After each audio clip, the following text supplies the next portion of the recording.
On est en compagnie de Nicolas Ruccia, le gardien recru des Eagles du Cap-Breton. Nicolas, merci de faire ça pour nous.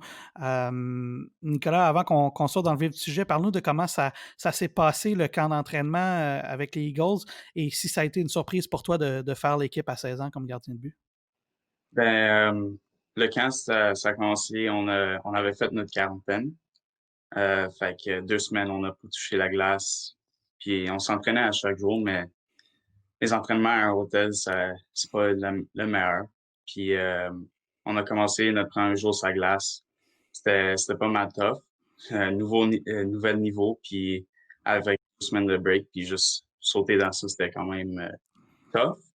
Mais c'était quand même bien. Puis pour un match en propos, j'avais des bons vétérans qui m'ont aidé, puis m'ont vraiment donné comme la confiance de jouer ma game. Est-ce que c'était une surprise pour toi de faire le club à 16 ans? Ben, c'était juste, ben, tu choisis en première ronde, tu penses un petit peu plus que tu veux jouer sur l'équipe première année, mais t'es quand même pas sûr. Un gardien, c'est difficile. En plus, nous, il y avait Kevin Mandolese qui a signé dans le NHL, puis on savait pas allait revenir ou non. Fait que c'était un petit peu genre, pas de stress, mais incertitude. Mais j'étais vraiment content de quand, genre, Carrière, notre GM, nous avait dit que j'ai fait l'équipe. Et justement, ça a été quoi? Comment tu l'as appris et quelle a été ta réaction? À qui as-tu parlé en premier une fois que tu as appris que tu as fait l'équipe?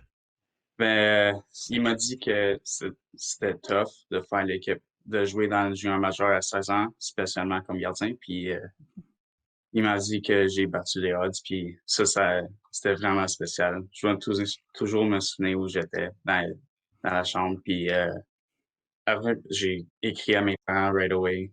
J'ai fait l'équipe, puis c'était vraiment le fun.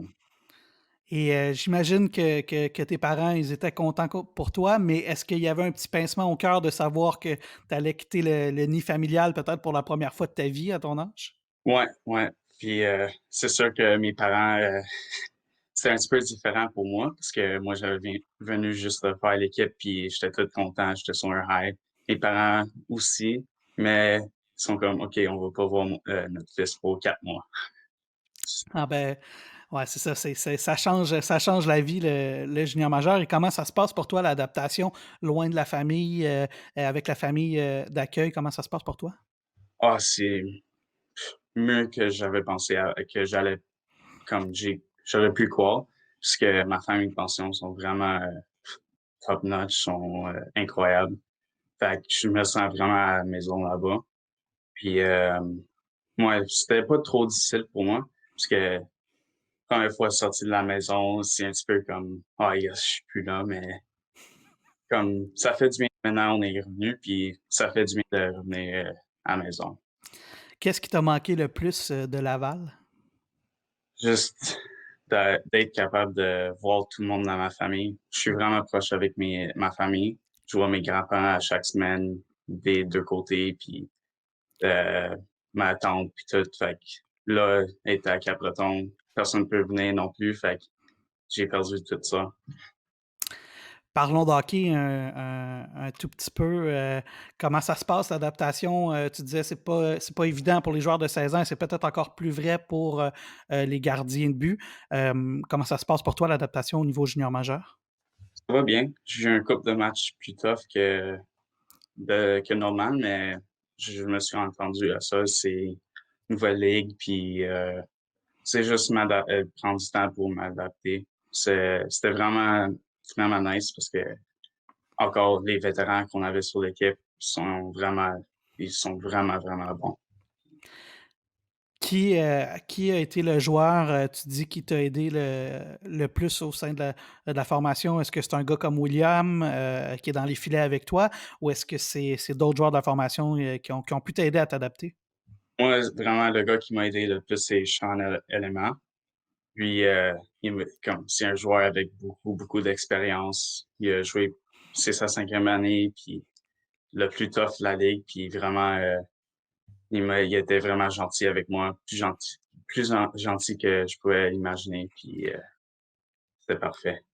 Sean, c'est un petit comique aussi. Est-ce qu'il t'a joué des tours à date? Non, pas à moi.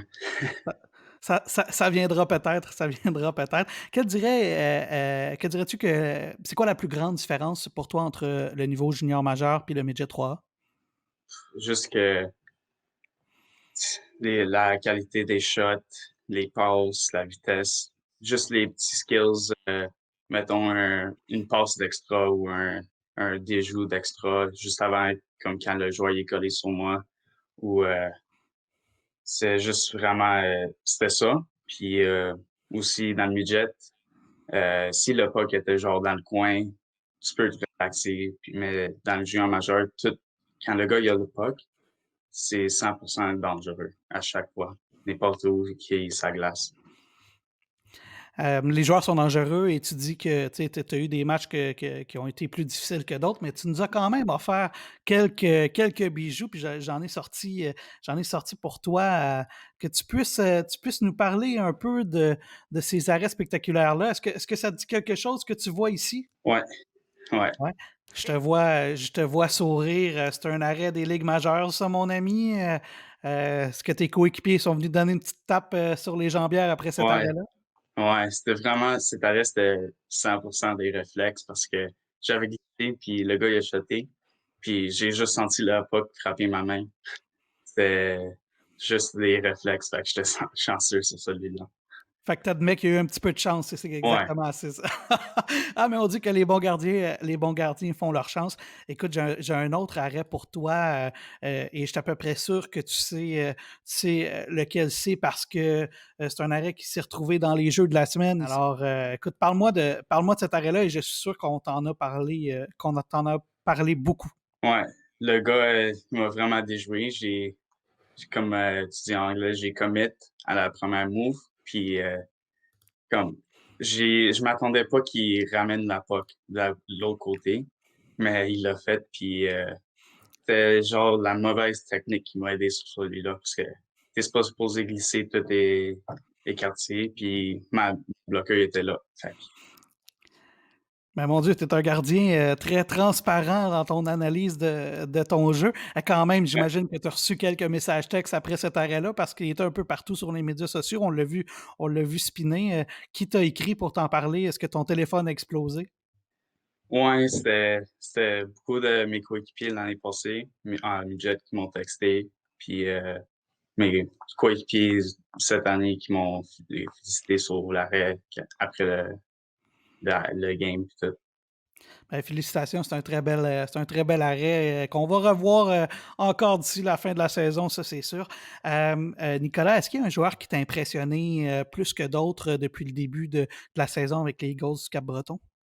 Ouais, encore, c'est Sean Element. Lui, ben, Sean Element puis Ryan Francis. Et Ryan Francis, il a vraiment des mains incroyables, puis il perd jamais la puck. C'est tellement drôle de le voir. Il patine à travers tout le monde, puis il perd jamais la puck. Puis Sean Element, c'est juste lui, son hand-eye coordination. Il y a pas de, comme, il y a tellement de buts que c'est juste lui en train de dévier un puck, puis c'est quand même en pratique. Des shots qui viennent, puis il regarde même pas, puis il touche à chaque fois. Ouais, c'est un gentil garçon, Ryan Francis en plus. Et puis, il va peut-être bien se faire son chemin jusqu'à la Ligue nationale. Enfin, on verra qu'est-ce qui va arriver pour lui.